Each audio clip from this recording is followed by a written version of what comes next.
आज की क्लास में हम लोग देखेंगे डीएलएड से जो 75 अंक का सवाल पूछा जाएगा, उसमें काफी इंपॉर्टेंट ऑब्जेक्टिव है। अगर आपने इसको देख लिया तो इस चैप्टर से कोई भी सवाल अगर पूछा जाता है तो आपको नहीं छूटेगा। अच्छा, जीवन की वह विशिष्ट प्रक्रिया है जिसमें निरंतर जीवन को नया रूप और नया नाम प्रदान करती है। निम्न में से कौन सा सही नहीं है, यानी कि इसमें गलत देखना है हमको। सही नहीं जब रहेगा तो इस तरह से पहले आपको दिमाग में सेट करना है गलत कौन है। तो इसका पहला है कि शिक्षा को आंग्ल भाषा में एजुकेशन कहती है, बिल्कुल सही है। शिक्षा शब्द की उत्पत्ति लैटिन भाषा में हुई है, ये भी सही है। शिक्षा शब्द का अर्थ जन्मजात शक्तियों का सर्वांगीण विकास होता है, ये भी सही है। वास्तविक रूप में शिक्षा का प्रथम स्रोत परिवार होता है, ये नहीं, ये गलत है। ठीक है, चलिए अब नेक्स्ट देखेंगे तीसरा नंबर सवाल। शिक्षा द्वारा एक पीढ़ी से दूसरी पीढ़ी के लोगों को में सांस्कृतिक का संक्रमण करते हैं ताकि वे उसका संरक्षण कर सके। संभव हो तो उसकी उन्नति करना। निम्न में से यह कथन किसका है? तो कहीं ना कहीं हम लोग को ध्यान होगा, आप लोग पढ़े होंगे, इसका ये कथन जो है ये आपको फ्रोबेल महोदय का, इसका हो जाएगा ए। तीन का क्या हो जाएगा? ए, फ्रोबेल महोदय का। ठीक है, तो नेक्स्ट आप देखेंगे हम लोग 4 नंबर सवाल। शिक्षा परिवर्तन का एक साधन या कार्य समाज में निम्न में से किसके द्वारा किया जाता है? ठीक है, तो ये किया जाता है परिवार द्वारा, ये भी सही है। धार्मिक समूहों द्वारा, सामाजिक और आर्थिक संस्था द्वारा, इसका आंसर हो जाएगा उपरोक्त में से सभी, इसका हो जाएगा डी। शिक्षा के निम्न में क्या उद्देश्य हो सकते हैं? बालक की क्षमता का विकास करना, बिल्कुल ही उसका उद्देश्य हो सकता है। ज्ञान अर्जन के अनुसार जीविकोपार्जन करना, ये भी सही है। बालकों या विद्यार्थियों में सृजनात्मक क्षमता का विकास, ये भी सही है। यानी कि इसका सही आंसर हो जाएगा डी, उपरोक्त सभी। तो नेक्स्ट आप देखेंगे छठा सवाल। अगला सवाल है कि निम्न में शिक्षा के प्रमुख कार्य कौन कौन से है? अच्छे नागरिकों का निर्माण और भौतिक संपन्नता, यानी कि ये दोनों जो है, इसलिए इसका आंसर हो जाएगा सी। देखेंगे शिक्षा के दर्शन शास्त्रीय आधार में क्या समाहित होता है? इसका ए, दर्शन और शिक्षा में अटूट संबंध पाया जाता है, ये भी सही है। शिक्षा हमारे जीवन में दर्शन द्वारा परिवर्तन लाती है, ये भी सही है। नए ज्ञान की खोज करने के लिए अवलोकन, परीक्षण तथा विकास होता है, ये भी, यानी कि इसका आंसर हो जाएगा डी। 7 का क्या हो जाएगा? डी, उपरोक्त सभी। नेक्स्ट आप देखेंगे 8वां सवाल। शिक्षा के उद्देश्यों में क्या क्या आवश्यक होता है? तो शिक्षा के उद्देश्य में समाज की आवश्यकता, बिल्कुल सही। समाज की मान्यता, बिल्कुल सही। समाज आदर्श, यानी कि ये सभी हो जाएगा। ठीक है, अगला 9 में है कि समाज की राजनीतिक विचारधारा शिक्षा के उद्देश्यों के निर्धारण में महत्वपूर्ण भूमिका अदा करती है, तो इसका हो जाएगा यह शासक वर्ग की विशेषताओं को दर्शाती है, बिल्कुल सही है। इसका उद्देश्य राष्ट्रीय सुरक्षा बनाए रखना, ये भी सही, यानी कि इसका आंसर हो जाएगा सी, ए और बी दोनों। ठीक है, अब देखेंगे सवाल नंबर 10वां। शिक्षा के मनोवैज्ञानिक आधार निम्न में से कौन कौन से है? तो शिक्षा का जो मनोवैज्ञानिक आधार है निम्न में से शिक्षा एवं शास्त्रों में व्यवहार परिवर्तन लाने का साधन है, बिल्कुल सही है। अनुशासन स्थापित करने में सहायक होते हैं। स्वयं को समझ सहायक, यानी कि इसका हो जाएगा प्रूफ सभी, इसका हो जाएगा डी। चलिए नेक्स्ट आप देखेंगे संस्कृति में किसी समुदाय के सामूहिक उत्कृष्ट को अनुभव को रखते हैं जिसका संबंध हमारे खान पान से, ये भी बिल्कुल सही है। उसके बाद है हमारे संगीत सुनने से, ये तो नहीं होगा, इसका पहनावा से होगा, यानी कि इसलिए इसका आंसर क्या हो जाएगा? 11 का हो जाएगा डी, यानी कि ए और सी। संस्कृति में जो है हमारे खान पान और हमारे पहनावा से होता है। हमारा संगीत सुनने से संस्कृति में इसका कोई बहुत ज्यादा जो है फर्क नहीं पड़ता। ठीक है, नेक्स्ट देखेंगे। जिस देश में शिक्षा का अभाव होता है उन देशों को क्या परिवर्तन होने की सबसे बड़ी संभावना रहती है? तो संस्कृति को सुरक्षित नहीं रख सकती, बिल्कुल सही है। इसका आंसर हो जाएगा ए। ठीक है, नेक्स्ट आप देखेंगे हम लोग 13वां नंबर सवाल। शिक्षा का आर्थिक आधार निम्न में से समाज में क्या परिवर्तन लाता है? तो शिक्षा का आर्थिक आधार जो समाज की आर्थिक दशा है, इससे उत्पादन की क्षमता में वितरण, समाज में विशेषीकरण पर अधिक जोर, ये सभी, यानी कि इसका क्या हो जाएगा? ये सभी, इसलिए आप इसका हम देखेंगे। इसका नेक्स्ट देखेंगे 14 नंबर सवाल पूछ रहा है कि वैदिक साहित्य 8 विभिन्न रूपों में मिलकर बना है, उसमें शामिल नहीं है, यानी कि 8 जो विभिन्न रूपों से वैदिक साहित्य बना है इसमें कौन शामिल नहीं है उसको बताना है। तो इसमें हो जाएगा 6 वेद, ये जो है वैदिक साहित्य में ये शामिल नहीं। 4 ब्राह्मण, 4 उपवेद, दर्शन की 6 प्रणाली, ये शामिल है।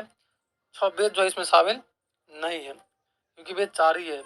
किस समय उदयपुरी और विक्रमशिला विश्वविद्यालय की स्थापना हुई थी? तो ये पाल वंश के जो शासक थे उनके समय में जो है विक्रमशिला और उदयपुरी विश्वविद्यालय की स्थापना हुई थी, यानी कि सही पूछ रहा है। इसका पहला ऑप्शन कहता है कि मोहम्मद गजनी 1000 ईस्वी में भारत में आगमन हुआ, बिल्कुल सही। मोहम्मद गौरी 1175 में भारत में आगमन हुआ, ये भी सही है। मोहम्मद गजनी और मोहम्मद गौरी ने बौद्ध में हिंदुओं को शिक्षा को क्षति पहुंचाई, बिल्कुल सही, यानी कि इसका आंसर हो जाएगा डी, उपरोक्त सभी सही है। 18 नंबर सवाल, सीखने की प्रक्रिया में परिवार के बाद सर्वोपरि स्थान निम्न में से किसका, यानी कि परिवार के बाद किसका स्थान है। ठीक है, तो इसमें हो जाएगा, इसका हो जाएगा सी यानी विद्यालय का। कोई भी काम बच्चा जब सीखता है तो सबसे पहले परिवार से स्टार्ट करता है, लेकिन उसके बाद जो है विद्यालय का योगदान होता है। अगला सवाल देखेंगे, विद्यालय के उद्देश्यों से समाज में क्या मूल परिवर्तन आता है।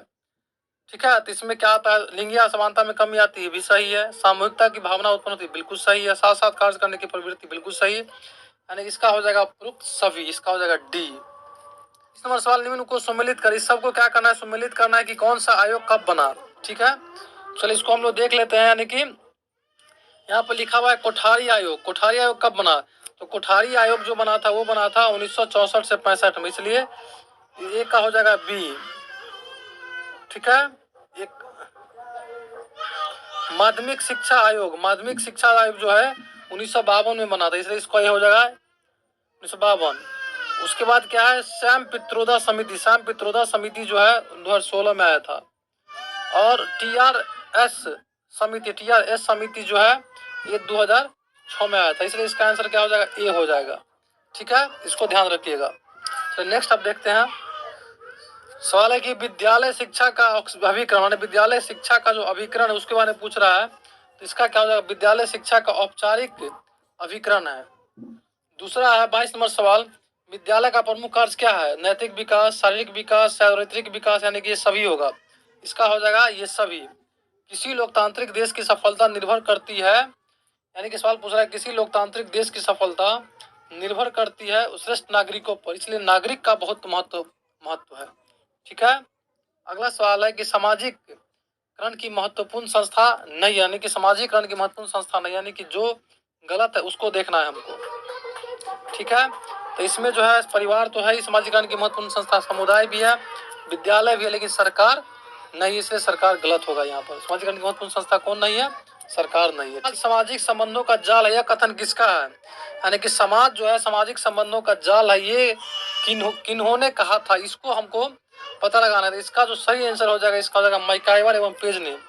मैकाइवर एवं पेज ने कहा था कि समाज सामाजिक संबंधों का जाल है। ठीक है, अगला है विद्यालय समाज का सच्चा प्रतिनिधि है, विद्यालय जो है समाज का सच्चा प्रतिनिधि है, यह कथन किसका था, यह था जॉन डीवी का। जॉन डीवी ने कहा था विद्यालय समाज का सच्चा क्या है, प्रतिनिधि है। अगला सवाल है कि बालक के समाजीकरण की प्रथम महत्वपूर्ण संस्था, माने बालक जो है समाजीकरण की प्रथम क्या है, महत्वपूर्ण संस्था है। ठीक है, तो ये जो है इसका हो जाएगा क्या, इसका हो जाएगा परिवार। बालक के समाजीकरण की महत्वपूर्ण संस्था क्या है, परिवार है। बालक जब जन्म लेता है तो बालक बचपन से क्या होता है, सामाजिक प्राणी नहीं होता है। वो जब जन्म लेता है तो इसी परिवार से, अपने भाई बहन से, अपने समाज से जो वो सामाजिकरण के बारे में अपना घर से वो सीखना चालू करता है, इसलिए 27 का आंसर हो जाएगा ए, परिवार। चलिए अब देखेंगे निम्न में से कौन सा एक सुमेलित नहीं है, यानी कि नहीं है इसका मतलब जो गलत है उसको हमको देखना है। ठीक है, तो चलिए देखते हैं, हिंदू कॉलेज 1817 ये बिल्कुल सही है।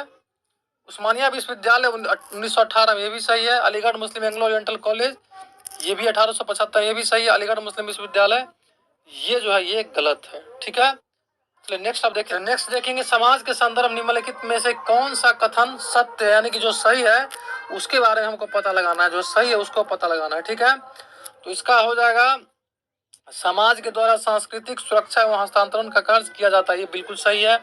समाज अपने लोगों पर कोई नियंत्रण नहीं रखता, ये गलत है। समाज अपने लोगों पर नियंत्रण भी रखते हैं।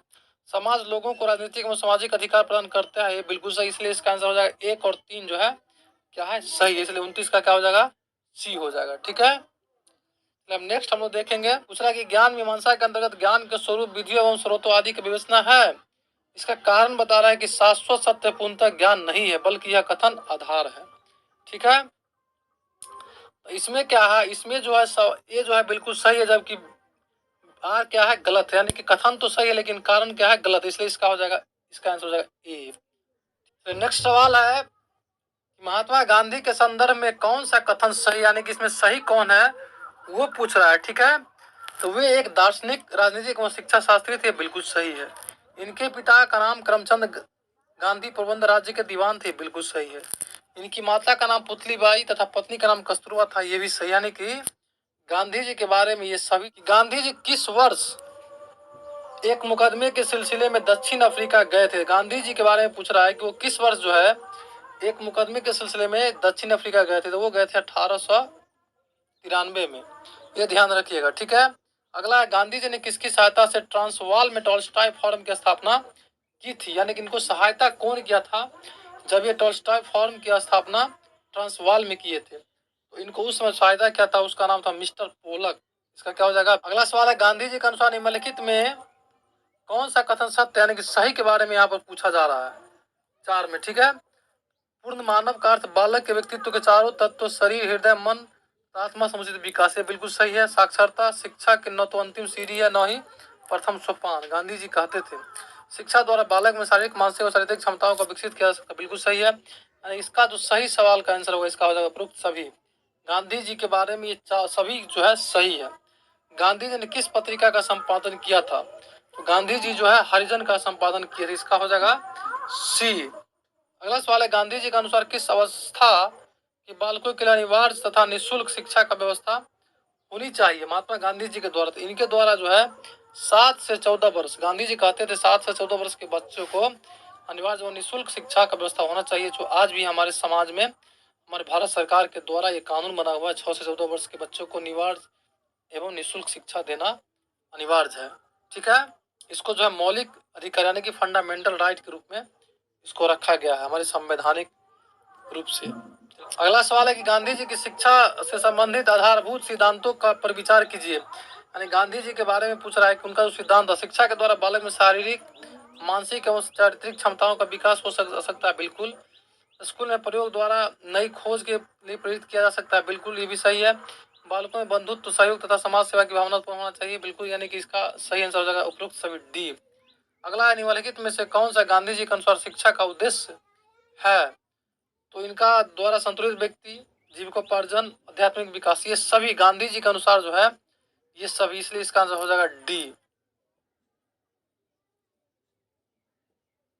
अगला है कि गांधी जी द्वारा प्रस्तावित बुनियादी शिक्षा सिद्धांत कब प्रस्तुत किया गया था, यानी गांधी जी के द्वारा जो है प्रस्तावित जो शिक्षा सिद्धांत था वो कब प्रस्तावित किया गया था उसके बारे में पूछा जा रहा था। ये प्रस्तावित किया गया था 1937 में, वर्ष 1937 में। अगला सवाल है, गांधी जी के शिक्षा के विचार, गांधी जी के शिक्षा के विचार के संदर्भ में कौन सा कथन क्या असत्य, असत्य माने कौन गलत है उसको पता लगाना है। तो इसमें है कि उस शिक्षा का माध्यम अंग्रेजी होना चाहिए, नहीं, यही गलत है। वो कहते थे हमेशा इसका जो माध्यम होना चाहिए मातृभाषा में होना चाहिए।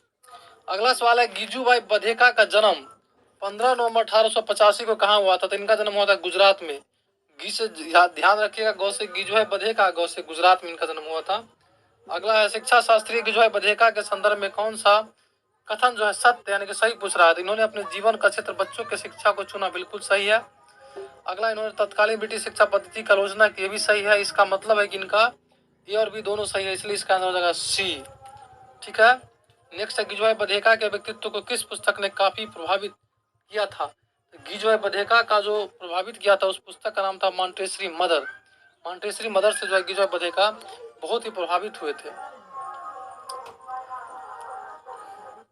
अगला सवाल है, दिवा स्वप्न नामक पुस्तक की रचना किसने की थी, तो ये किए थे गिजुभाई बधेका। दिवा स्वप्न काफी इंपोर्टेंट सवाल है। अगला, गिजुभाई बधेका के संदर्भ में कौन सा कथन सत्य यानी कि सही के बारे में पूछा है, उन्होंने मारिया मोंटेसरी की शिक्षा पद्धति को ग्रामीण भारत में अपनाने पर बल दिया, बिल्कुल सही। इन्होंने गांधी जी को बाल पोथी की आलोचना की, ये भी सही है। ये भाषा व्याकरण को अलग अलग नहीं बल्कि एक साथ पढ़ाने के समर्थक थे, यानी कि ये सभी सही है, इसलिए इसका आंसर हो जाएगा डी, उपरोक्त सभी, ठीक है। अगला देखेंगे हम लोग, गुरुदेव रविंद्रनाथ टैगोर का सर्वप्रथम कहाँ नामांकन करवाया गया, यानी गुरुदेव रविंद्रनाथ टैगोर जी थे, इनको पढ़ने के लिए सबसे पहले कहाँ नामांकन किया गया था, इनका किया गया था ओरिएंटल सेमिनरी विद्यालय में। अगला है, किस वर्ष रविंद्रनाथ टैगोर ने शांति निकेतन की स्थापना की थी, रविंद्रनाथ टैगोर जी जो थे वो शांति निकेतन की स्थापना कब किए थे, उन्होंने किए थे 1901 में, ध्यान रखिएगा। किसके अनुसार पुस्तकों की अपेक्षा प्रत्यक्ष रूप से जीवित व्यक्ति को जानने का प्रयास करना ही शिक्षा है, तो ये है रविंद्रनाथ टैगोर के द्वारा। इन्होंने कहा करते थे क्या कि पुस्तकों की अपेक्षा प्रत्यक्ष रूप से जीवित व्यक्ति को जानने का प्रयास करना ही शिक्षा है। टैगोर जी हमेशा इसका पक्षधर थे। टैगोर के अनुसार कौन सा शिक्षा का उद्देश्य है, तो उनके अनुसार जो है शारीरिक विकास, बौद्धिक विकास, राष्ट्रीयता का विकास, ये सभी मिलाकर के जो है इनका शिक्षा का उद्देश्य था, इसलिए इसका आंसर हो जाएगा डी, उपरोक्त सभी। अगला है कि मोंटेसरी शिक्षा पद्धति के प्रतिपादक कौन है? इसका नाम है मैडम मारिया मोंटेसरी। ठीक है। नेक्स्ट है मारिया मोंटेसरी का जन्म कब हुआ था? तो मारिया मोंटेसरी का जो जन्म हुआ था वो हुआ था 1870 को। अगला है सीक्रेट ऑफ द चाइल्डहुड नामक पुस्तक के लेखक कौन है? सीक्रेट ऑफ द चाइल्डहुड पुस्तक का जो लेखक है उनका नाम था मारिया मोंटेसरी। इसका हो जाएगा। अगला सवाल है कि शिक्षा का अभिप्राय बालक के जीवन को सामान्य विस्तार में सक्रिय सहायता देने को समझ जाना चाहिए। कथन जो है इसका है, यह कथन जो है मैडम मारिया मोंटेसरी को इन्होंने कहा करती थी कि शिक्षा का अभिप्राय बालक के जीवन के सामान्य विस्तार में सक्रिय सहायता देने को समझा जाना चाहिए। तो नेक्स्ट सवाल है मोंटेसरी शिक्षा पद्धति का सिद्धांत क्या है? तो इसका सिद्धांत जो है आत्म निर्भरता का सिद्धांत, स्व शिक्षा सिद्धांत, ज्ञानेंद्रिय शिक्षा सिद्धांत, यानी उपरोक्त सभी। इसका हो जाएगा उपरोक्त सभी। अगला है मोंटेसरी शिक्षा पद्धति का गुण। मोंटेसरी शिक्षा पद्धति का गुण क्या है? इसका गुण है वैज्ञानिक शिक्षा पद्धति, इसको ध्यान रखिएगा। ठीक है। नेक्स्ट है मोंटेसरी शिक्षा पद्धति के संदर्भ में, नेक्स्ट है मोंटेसरी शिक्षा पद्धति के संदर्भ में कौन सा कथन जो है असत्य, यानी कि इसमें फिर पूछ रहा है कि कौन सा इसमें गलत है। ठीक है। मारिया मोंटेसरी ने शिक्षा को आंतरिक विकास की प्रक्रिया माना है, बिल्कुल सही है। मोंटेसरी शिक्षा पद्धति मनोवैज्ञानिक सिद्धांतों का अनुपालन नहीं करती है, गलत है। करती है। खेल को बालक जन्मजात प्रवृत्ति के रूप में स्वीकार किया गया, बिल्कुल, इसलिए इसका आंसर हो जाएगा बी, क्योंकि यही जो है इसका इसमें गलत है। ठीक है। अगला है समाजसेवी ज्योतिबा फूले ने किस वर्ष महाराष्ट्र में सत्यशोधक समाज की स्थापना की? ये ज्योतिबा फूले के बारे में पूछा जा रहा है। तो ये जो ज्योतिबा फूले जो थे, ये महाराष्ट्र में सत्यशोधक समाज की जो स्थापना किया था, इन्होंने किया था 1873 ईस्वी में। इसको ध्यान रखिएगा, 1873। चलिए नेक्स्ट हम देखेंगे। अगला सवाल देखिए, निम्नलिखित में से कौन सा कथन जो है सत्य, यानी कि इसमें सही पूछ रहा है। इनके बारे में ये है, इन्होंने कहा इन्होंने समाज को सभी वर्गों को शिक्षा प्रदान करने का समर्थन किया, बिल्कुल। ये ज्योतिबा फूले के बारे में बता रहे हैं हम लोग। ये समाज में स्थापित जाति आधारित विभाजन को, भेदभाव को विरोध किए थे, बिल्कुल ये सही है। इन्होंने 1848 में एक स्कूल खोला जो देश में महिलाओं के लिए पहला स्कूल था, यानी कि ये उपरोक्त सभी जो है सही है। निम्नलिखित में से किसने तृतीय रत्न नामक पुस्तक रचना की? तो तृतीय रत्न नामक पुस्तक रचना किया, इनका नाम था ज्योतिबा फूले। ठीक है। तृतीय रत्न तो ज्योतिबा फूले, इसको ध्यान रखिएगा। तृतीय रत्न जब भी पूछेगा तो ज्योतिबा फूले। अगला निम्नलिखित में से कौन सा कथन सत्य, यानी कि इसमें भी जो है सही के बारे में पूछ रहा है, इसको ध्यान दीजिएगा। ठीक है। इसमें जो है ज्योतिबा फूले ने 19 अक्टूबर 1882 को अपना निवेदन पत्र भेजा था, ये बिल्कुल सही है, इसलिए इसका आंसर हो जाएगा ए। तो चलिए नेक्स्ट आप देखते हैं हम लोग। ज्योतिबा फूले ने हंटर आयोग के समक्ष कौन सा सुझाव नहीं रखा था? इसमें पूछ रहा है कौन सा सुझाव नहीं रखा था, उसके बारे में पूछ रहा है। तो प्राथमिक और माध्यमिक शिक्षा का निःशुल्क और अनिवार्य किया जाना चाहिए, ये रखा था उन्होंने। किसानों से सरकार जो टैक्स लेती है उसका आधा भाग सरकार केवल प्राथमिक शिक्षा पर खर्च करे, ये भी रखा था उन्होंने। सरकार का शिक्षा पर नियंत्रण नहीं होना चाहिए, ये इन्होंने ऐसा नहीं रखा। इन्होंने कहा था कि सरकार को शिक्षा पर नियंत्रण होना चाहिए, इसलिए ये क्या है, ये गलत है, ये नहीं उन्होंने नहीं रखा था। ठीक है। प्राथमिक वर्ग के शिक्षकों को वेतन में वृद्धि की जानी चाहिए, ये भी सही है, इसलिए इसका आंसर क्या हो जाएगा, सी हो जाएगा। 31 का क्या हो जाएगा, सी। ब्रिटिश सरकार ने शिक्षा की अव्यवस्था को समीक्षा के लिए किस वर्ष हंटर आयोग की गठन किया था? तो ब्रिटिश सरकार जो था वो शिक्षा की अव्यवस्था को समीक्षा के लिए हंटर आयोग का जो गठन किया था, उन्होंने किया था 1882 में। 1882 में हंटर आयोग की गठन किया गया था। 32 का क्या हो जाएगा, बी हो जाएगा। अगला सवाल है कि हंटर शिक्षा आयोग के संदर्भ में कौन सा कथन क्या असत्य, यानी कि इसमें भी क्या है, इसमें हमको गलत को खोजना है, गलत के बारे में पता करना है। ठीक है। तो चलिए हम लोग देख लेते हैं। पहला सवाल है माध्यमिक स्तर पर साहित्यिक शिक्षा व्यवहारिक शिक्षा के 2 खंड हो, ये भी सही है। स्थानीय भाषाएं प्राथमिक शिक्षा प्रचार प्रसार के लिए सरकार को विशेष प्रयास करना चाहिए, ये भी सही है। निजी प्रयत्नों को शिक्षा के क्षेत्र में गुणवत्तापूर्ण रूपेण बढ़ावा देना चाहिए, ये भी सही है। यानी कि इसमें से गलत जो है उपरोक्त में से कोई नहीं गलत है, इसलिए इसका आंसर हो जाएगा डी। 33 का क्या हो जाएगा, डी हो जाएगा। अगला सवाल है कि डॉक्टर जाकिर हुसैन भारत के किस क्रम के राष्ट्रपति थे? तो ये थे तीसरे क्रम के। डॉक्टर जाकिर हुसैन जो थे भारत के तीसरे राष्ट्रपति बने थे, इसको थोड़ा सा ध्यान रखना है। अगला है डॉक्टर जाकिर हुसैन को पद्म विभूषण पुरस्कार कब प्राप्त हुआ था? तो डॉक्टर जाकिर हुसैन को पद्म विभूषण पुरस्कार 1954 में प्राप्त हुआ था। 1954, इसका आ जाएगा बी। हम लोग नेक्स्ट अब देखेंगे। तो अगला देखेंगे, डॉक्टर जाकिर हुसैन के संबंध में कौन सा कथन सत्य यानी कि सही के बारे में पूछा जा रहा है? तो इनका जन्म 13-15 दिसंबर 1896 के बाद तमिलनाडु में था, ये भी गलत है। इन्होंने कोलंबिया विश्वविद्यालय से अर्थशास्त्र में पीएचडी की, ये भी गलत है। द सोशलिज्म इनकी एक प्रसिद्ध रचना, ये भी गलत है। इन्होंने वर्ष 1963 में भारत रत्न से सम्मानित किया गया था, ये बिल्कुल सही है। 36 का क्या सही है? डी, केवल डी से, यानी डॉक्टर जाकिर हुसैन के संबंध में कौन सा कथन सत्य है? तो इसमें केवल सत्य है डी। इन्हें वर्ष 1963 में भारत रत्न से सम्मानित किया गया था। नेक्स्ट है, डॉक्टर जाकिर हुसैन जामिया मिलिया इस्लामिया के कुलपति थे, यानी कि डॉक्टर जाकिर हुसैन के बारे में पूछा जा रहा है कि ये जामिया मिलिया इस्लामिया के कुलपति थे। यस, ये थे कब का? 1926 से 1948 तक इन्होंने जामिया मिलिया के कुलपति रहे डॉक्टर जाकिर हुसैन। और तब जाकर उन्होंने क्या बनते हैं? भारत के राष्ट्रपति बनते हैं, वो भी तीसरा क्रम के। तो इसको थोड़ा सा ध्यान रखने की जरूरत है। अगला है कि जे कृष्णमूर्ति का जन्म कब और कहाँ हुआ था? तो जे कृष्णमूर्ति का जन्म हुआ था 1895 में तमिलनाडु में। जे कृष्णमूर्ति रहेगा तो ध्यान रखिएगा, 1895 में तमिलनाडु में इनका हुआ था।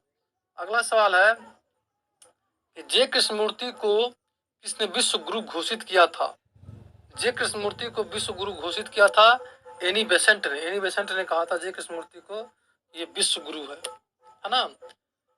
अगला है, जे कृष्णमूर्ति द्वारा किस शिक्षण संस्थान की स्थापना की गई थी? तो इनका नाम था ऋषि वैली।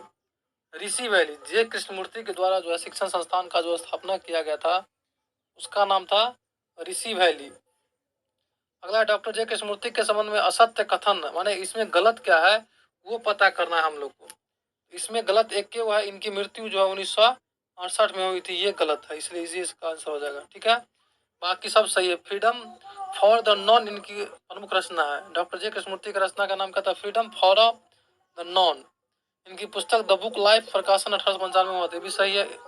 एडहल्स हक्सल इनके गहरे दोस्त थे, किन के? डॉक्टर जे कृष्णमूर्ति को। तो अगला सवाल है कि जॉन डीवी एक शिक्षण शास्त्री, दार्शनिक और वैज्ञानिक थे, उनका संबंध किस देश से था?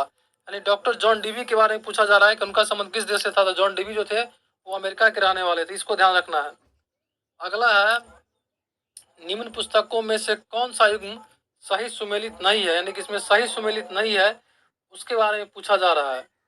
इसमें द स्कूल एंड सोसाइटी 1890, यही जो है सही सुमेलित नहीं, यानी कि ये क्या है? गलत है। ठीक है, इसका आंसर क्या हो जाएगा? ए हो जाएगा। 45 का क्या हो जाएगा? ए हो जाएगा। ठीक है, चलिए अब हम लोग देखेंगे, नेक्स्ट देखते हैं। चलिए, अगला है कि येल विश्वविद्यालय में टेरी लेक्चर्स पर आधारित जॉन डीवी के लेख का संकलन है, इसका क्या नाम है? इसका नाम था सर्वश्रेष्ठ आस्था। येल विश्वविद्यालय में टेरी लेक्चर्स, येल विश्वविद्यालय था उसमें टेरी लेक्चर्स पर आधारित जॉन डीवी का जो लेख था उसका संकलन किसके नाम से था? उसका नाम था सर्वश्रेष्ठ आस्था, इसका हो जाएगा सी।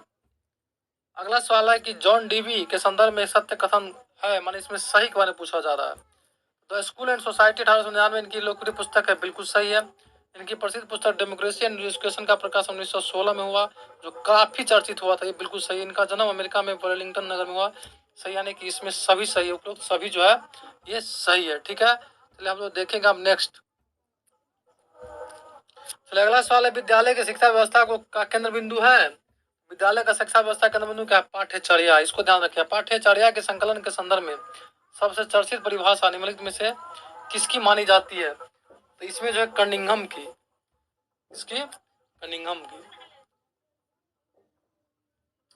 चलिए अगला है कि पाठ्यक्रम की अवधारणा में निम्नलिखित में से किसको शामिल किया जाता है, यानी कि पाठ्यक्रम की जो अवधारणा है उसमें किसको शामिल किया जाता है? इसमें शामिल किया जाता है विषय वस्तु को, उद्देश्य को, संगठन को, ये सभी, इसका आंसर हो जाएगा ये सभी। ठीक है, अगला है कि पाठ्यचर्या निम्नलिखित में से किस पर आधारित होता है? अपने समाज की मान्यताओं के आधार पर, ये भी सही है।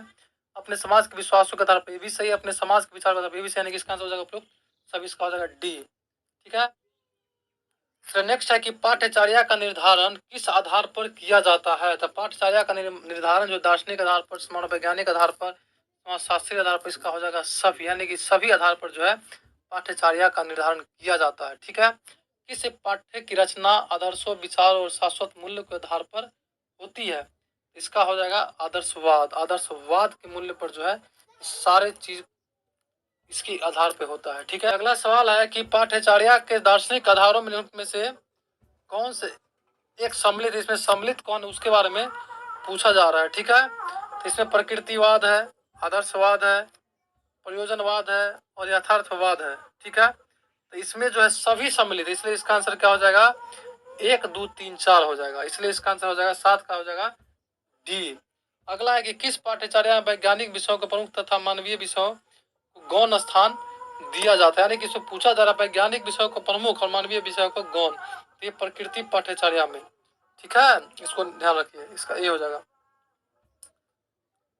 अगला है कि प्रयोजनवाद पाठ्यचर्या में कौन सा एक प्रमुख विषय के रूप में शामिल नहीं होता, यानी कि इसमें नहीं शामिल होता है, उसके बारे में पूछा जा रहा है। इसमें हो जाता है स्वास्थ्य विज्ञान होता है, शारीरिक विज्ञान होता है, गृह विज्ञान होता है, लेकिन कला जो है ये प्रयोजनवाद पाठ्यचर्या में शामिल नहीं होता है। ठीक है,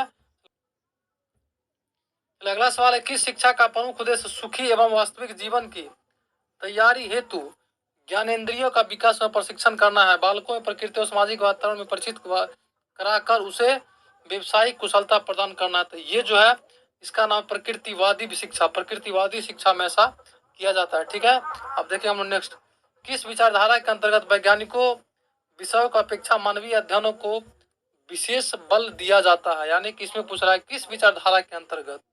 ठीक है, इसमें हो जाएगा अस्तित्ववादी विचारधारा के अंतर्गत जो है मानवीय अध्ययन पर विशेष बल दिया जाता है, अस्तित्ववादी विचारधारा पर। इसका 11 का क्या हो जाएगा? ए हो जाएगा। ठीक है, अगला है 12वां नंबर सवाल के निम्नलिखित में से किस विद्वान ने एक नवीन सामान्य सामाजिक विज्ञान समाजशास्त्र को जन्म देकर शिक्षा में समाजशास्त्रीय प्रकृति को पूर्ण बना देने की सुदृढ़ आधारशिला रखी? तो ये रखी थी अगस्त काम्टे। इसका 12 का क्या हो जाएगा? सी हो जाएगा, इसका क्या हो जाएगा? Auguste Comte. ठीक है, अगला है कि निम्नलिखित में से कौन पाठ्यचर्या के समाजशास्त्रीय आधार से संबंधित है? तो इसमें हो जाएगा सामाजिक स्थिति, परिवार, समाज, प्रकृति, यानी कि हो जाएगा उपयुक्त सभी। ये सभी जो है ना पाठ्यचर्या के समाजशास्त्रीय आधार से संबंधित है। मतलब हम लोग देखेंगे, नेक्स्ट देखेंगे शिक्षा में मनोवैज्ञानिक प्रकृति से तात्पर्य क्या है? तो यानी शिक्षा में जो है मनोवैज्ञानिक, यानी कि शिक्षा में मनोवैज्ञानिक प्रकृति से तात्पर्य क्या है? तो शिक्षा में मनोवैज्ञानिक प्रकृति से तात्पर्य शिक्षा में मनोविज्ञान पर आधारित होने से, है ना, इसका हो जाएगा ए। नेक्स्ट अब हम लोग देखेंगे, अगला देखिए निम्नलिखित में से किस मनोवैज्ञानिक से संबंधित है? यानी कि ये जो है कौन मनोविज्ञान से संबंधित है, विद्वान के बारे में पूछा जा रहा है। ठीक है, इसमें पूछा जा रहा है तो ये इसमें जो है आपको ब्रूनर मनोविज्ञान से संबंधित है। ठीक है, आपको कोहलर है, स्किनर है, इसलिए इसका आंसर हो जाएगा डी। अगस्त काम्टे जो है मनोविज्ञान से संबंधित नहीं है, इसलिए 15 का क्या हो जाएगा? डी। अगला सवाल है कि निम्नलिखित में से कौन एक मनोवैज्ञानिक तत्व नहीं है? इसमें मनोवैज्ञानिक तत्व आपको जो नहीं वो धार्मिक संगठन, आकांक्षा मनोवैज्ञानिक तत्व है, वृत्ति अभिरुचि है, लेकिन कौन नहीं, यानी कि नहीं पूछा जा रहा है। ठीक है, इसका हो जाएगा धार्मिक संगठन, इसका हो जाएगा ए। सवाल, अगला सवाल देखेंगे, बालकों में अंतर्निहित शक्तियों का विकास करने हेतु क्या करना चाहिए? यानी कि बालकों में जो है शक्ति का जो अंतर्निहित उसको विकास करने क्या करना चाहिए? इसका हो जाएगा बालक के व्यवहार का अध्ययन कर उसकी मूल प्रवृत्तियों के अनुसार शिक्षा दिया जाना चाहिए, इसका हो जाएगा सी। ठीक है, अगला है कि मनोविज्ञान की सहायता से शिक्षाविद पाठ्यचर्या का संगठन करते समय बालक के किन पक्षों को ध्यान में नहीं रखते हैं, है ना? इसमें जो आर्थिक स्थिति को ध्यान में नहीं रखा जाता है। ठीक है, चलिए अगला सवाल देखेंगे अब हम लोग, पाठ्यचर्या निर्माण में बालक के महत्व को किस विद्वान ने अपनी पुस्तक क्यूरिकलम प्लानिंग में उल्लेख किया है? पाठ्यचर्या निर्माण में जो है बालक के महत्व को किस विद्वान ने अपनी पुस्तक करिकुलम प्लानिंग में उल्लेख किया है? इस विद्वान का नाम था एडवर्ड ए क्रग। अगला सवाल, निम्नलिखित में से किसके अनुसार पाठ्यचर्या के मनोवैज्ञानिक आधार मनोविज्ञान के 2 पक्ष है जो अधिगम प्रक्रिया को प्रभावित करते हैं तथा पाठ्यचर्या निर्माता को विद्यार्थी के व्यवहार के संबंध में बुद्धिमत्तापूर्ण निर्णय लेने में सहायता करता है? ये काफी इंपोर्टेंट सवाल है, इसका नाम है हेरोल्ड डी जॉनसन, इसलिए इसका हो जाएगा सी, हेरोल्ड जी जॉनसन। चलिए अगला सवाल है, मनोवैज्ञानिक दृष्टि से पाठ्यचर्या निर्माण का मुख्य निर्धारक है है ना। इसमें पूछ रहा है कि मुख्य निर्धारक कौन है, तो परिपक्वता एवं विकास ये बिल्कुल है, व्यक्तिगत विभिन्नता ये भी है, अभिप्रेरणा ये भी है, यानी कि इसका आंसर हो जाएगा डी, उपयुक्त सभी। ठीक है, चलो नेक्स्ट हम देखेंगे। तो अगला सवाल देखेंगे कि पाठ्यचर्या शिक्षा के महत्वपूर्ण घटक के तौर पर समाज व समुदाय की आवश्यकताओं को समझने में सहायता करता है। तो ये कौन सहायता करता है, ये कहता है कार्य आधारित, यानी कि कार्य आधारित पाठ्यचर्या को शिक्षा का महत्वपूर्ण घटक के तौर पर समाज और समुदाय की आवश्यकता को समझने में सहायता करता है। इसलिए इसका आंसर क्या हो जाएगा, इसका आंसर हो जाएगा बी, कार्य आधारित। ठीक है, अगला है पाठ्यचर्या में छात्रों को दैनिक जीवन से संबंधित कार्य शिक्षा को सम्मिलित करने के प्रत्यक्ष प्रभाव छात्रों को किस कौशल के विकास पर पड़ता है, तो इसका पड़ता है विश्लेषणात्मक कौशल, इसका हो जाएगा सी। मतलब देखें हम लोग नेक्स्ट। अगला सवाल देखेंगे आप, एनसीएफ का विस्तृत रूप क्या है, तो एनसीएफ का जो विस्तृत रूप था उसका नाम है नेशनल करिकुलम फ्रेमवर्क, इसको हम हिंदी में कहते हैं राष्ट्रीय पाठ्यचर्या की रूपरेखा। ठीक है, अगला है पाठ्यचर्या में कार्य शिक्षा की भूमिका दृष्टिगोचर होती है, यानी कि ये सवाल पूछ रहा है कि पाठ्यचर्या में कार्य शिक्षा की भूमिका क्या होता है, दृष्टिगोचर होती है, ये छात्रों के विकास के लिए, रचनात्मक में वृद्धि, मूल्य एवं कौशलों का विकास, यानी कि ये सभी होती है, इसलिए इसका आंसर हो जाएगा डी, बस इसका क्या हो जाएगा, डी हो जाएगा। ठीक है, अगला सवाल है कि कार्य केंद्रित शिक्षण शास्त्र की प्रमुख समस्या नहीं है, यानी कि कार्य केंद्रित शिक्षण शास्त्र की प्रमुख समस्या नहीं है, तो इसमें सुझाव प्रमुख समस्या क्या, शारीरिक श्रम का महत्व, ये नहीं है, इसका आंसर हो जाएगा बी। चलिए अब 27 नंबर सवाल देंगे, पाठ्यचर्या में कार्य शिक्षा की कमी जो है रचनात्मक एवं साहसिक चिंतन को कम कर देती है, इसलिए इसका आंसर क्या हो जाएगा, डी हो जाएगा। ठीक है, तो अब नेक्स्ट देखेंगे हम लोग। नेक्स्ट है पेस्टोलॉजी के शैक्षणिक सिद्धांत के संदर्भ में एक कौन सा कथन सही है, इसमें सही के बारे में पूछा जा रहा है। शिक्षा के मनोवैज्ञानिक प्रवृत्ति ने शिक्षा के उद्देश्य को शिक्षण पद्धति का नया आयाम प्रदान किया है, बिल्कुल सही है। मनोविज्ञान को उद्देश्य बालकों के व्यवहार का अध्ययन किया, शिक्षा के भी सही है। व्यवहार में परिवर्तन लाने के लिए जो विधि तरीके मनोविज्ञान द्वारा लाए जाते हैं भी सही, इसलिए इसका हो जाएगा आप लोग सभी, इसका हो जाएगा डी। ठीक है,